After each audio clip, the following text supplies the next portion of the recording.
Either way, the IRS gets paid. But if you're not careful, you can end up giving them way more than you need to. I'm going to show you how moving just $6,000 a year into the right tax bucket could save you tens or even hundreds of thousands of dollars in retirement. Here's what most high-income earners usually get wrong. They focus on only lowering their taxes this year. They max out their 401k, defer as much income as possible, and assume that's the right move. That feels like a smart move because you're deferring taxes now, but what you're really doing is loading up your future with income taxed at ordinary rates when you're retired, have fewer deductions, and potentially higher healthcare costs. And that's why most people are missing a massive opportunity right in front of them, the Roth bucket. Smart tax planning starts with understanding where your money lives and how it will be taxed. There are 3 tax buckets, and having all 3 gives you flexibility later. Number 1, tax-deferred. This is your traditional 401k, traditional IRA, pensions, money you don't pay tax on now but get taxed on later at your ordinary income rate when you withdraw it in retirement. Most high-income earners stack this bucket first because that's what we've all been taught to do. But here's the problem. You're not just delaying taxes. You're potentially setting yourself up to pay more taxes later when you have fewer deductions and your Social Security and investments push you into a higher tax bracket. Number 2, tax-free.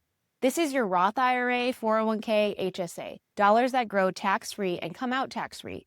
These are your most powerful dollars in retirement, and the earlier you fund this bucket, the more time it has to grow. Most people don't contribute here early enough or at all, especially if no one showed them how. Number 3, after tax. This is your brokerage account, real estate, checkings, and savings.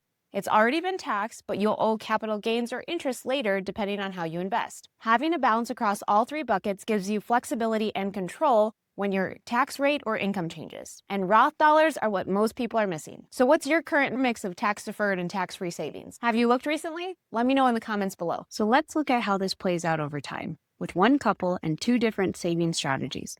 We ran projections in our planning software using what-if scenarios to test the impact of adding $6,000 a year to a Roth IRA versus just saving into a 401k. In both cases, their income, retirement age, and investment returns stay the same. The only difference, one version includes Roth contributions and the other doesn't. The outcome? Adding that $6,000 a year to a Roth IRA lowers their total lifetime tax bill by over $2 million. They pay slightly more tax today, but that trade-off gives them flexibility, lower RMDs, and a much smaller tax burden in retirement. And because those Roth dollars grow tax-free, their withdrawals are more efficient, and they have more control over how and when they're taxed. Even their heirs benefit. Roth dollars are already taxed, which means more stays in the family and less goes to the IRS. All of that from just $6,000 a year in the right bucket. Be honest, did you assume your 401k was enough? Most people do. It's really about positioning your dollars in the right place so they grow efficiently and also give you flexibility later. It might not feel like much now, but if it grows tax-free for the next 25 years and you never owe tax on it again, that's a game changer. There's a simple way to map out your income, savings, and investments, not just for now, but for every phase of your financial life. Most people have never seen it laid out this way, and once you do, you'll never look at taxes the same way again. I'm going to show you how this works in the next video.